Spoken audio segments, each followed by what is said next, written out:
క్రీస్తునందున్న ప్రియులకు ప్రేమతో వందనాలు తెలియజేయుచున్నాను.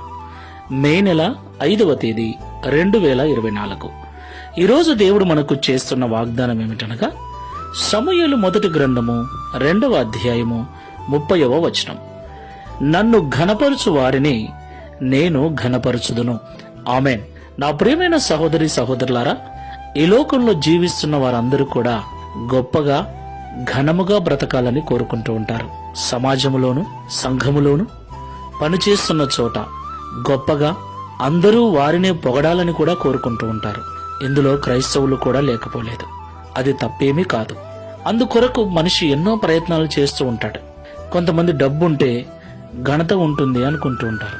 కొంతమంది మంచి ఉద్యోగం ఉంటే ఘనత ఉంటుంది అనుకుంటుంటారు. ఇలాగ ఘనత కొరకు ఈ లోకంలో మనిషి అనేక రకాల ప్రయత్నాలు చేస్తూ ఉంటాడు. నా ప్రియమైన సహోదరి సహోదరులారా, డబ్బు శాశ్వతం కాదు, ఉద్యోగము శాశ్వతం కాదు. అవి ఉన్నంత వరకే ఘనత. అవి పోయాక జీవితము తారుమారవుతుంది. అయితే ఈ లోకంలో దేవుని బిడలుగా జీవిస్తున్న మనము నిజమైన ఘనతను పొందుకోవాలి. బ్రతికున్నప్పుడే కాదండి, చనిపోయిన తర్వాత కూడా మన గురించి గొప్పగా ఘనముగా ప్రజలు కీర్తించాలి అంటే ఈ లోకంలో జీవించినంత కాలం మన క్రియలతో మన యొక్క జీవితము ద్వారా దేవుణ్ణి ఘనపరిచే వారముగా ఉండాలి. దేవునికి మహిమ కలుగును గాక. ఈ లోకంలో ఎవరైతే దేవుణ్ణి ఘనపరిచేవారుగా ఉంటారో వారినే దేవుడు ఘనపరుస్తానని వాగ్దానం చేస్తున్నాడు. ఈ మాటలు వింటున్న ప్రియ సహోదరి సహోదరుడా, ఎలా ఉంది నీ జీవితం? నువ్వు ఘనతను కోరుకుంటూ ఉన్నట్లయితే ఆ ఘనతను ఇవ్వగల దేవుణ్ణి నువ్వు ఘనపరిచేవాడవుగా ఉండు. ప్రార్థన చేసుకుందాం. ప్రేమ స్వరూపుడా, పరిశుద్ధుడా, మీకు స్తోత్రాలు. నిజము తండ్రి, నిజము. మేమందరము గొప్పగా బ్రతకాలని ఘనత సాధించాలని కోరుకుంటున్నాం. ఆయా రకాల లోక భోగములు కలిగి ఉంటే ఘనత వస్తుందని ఆశపడుతున్నాం.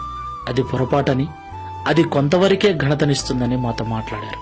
గుణశీలుడవైన నిన్ను ఘనపరుస్తూ మా క్రియల ద్వారా, మా ప్రవర్తన ద్వారా, మా భక్తి ద్వారా నిన్ను ఘనపరుస్తూ నీ కీర్తిని మేము లోకములో చాటినప్పుడు మమ్మల్ని కూడా ఘనపరిచి మేము బ్రతికున్నప్పుడే కాదు, చనిపోయిన తర్వాత కూడా ప్రజలు మమ్మల్ని గుర్తు పెట్టుకునే గొప్పవారిగా చేస్తారని మాతో మాట్లాడారు. ఈ ప్రార్థనలో ఏకీభిస్తున్న మాకందరికీ అలాంటి మనస్సును అనుగ్రహించమని, బ్రతికి ఉన్నంత వరకు మాటలతో, చూపులతో, తలంపులతో, మా క్రియలతో నిజమైన భక్తి చేస్తూ నిన్ను ఘనపరిచే వారముగా ఉండుటకు సహాయం చేయమని, తద్వారా ఈ దిన వాగ్దానమును మా అందరి జీవితంలో నెరవేర్చి మీ నామమును మహిమపరచుకునమని యేసు నామములో ప్రార్థిస్తున్నాము తండ్రి.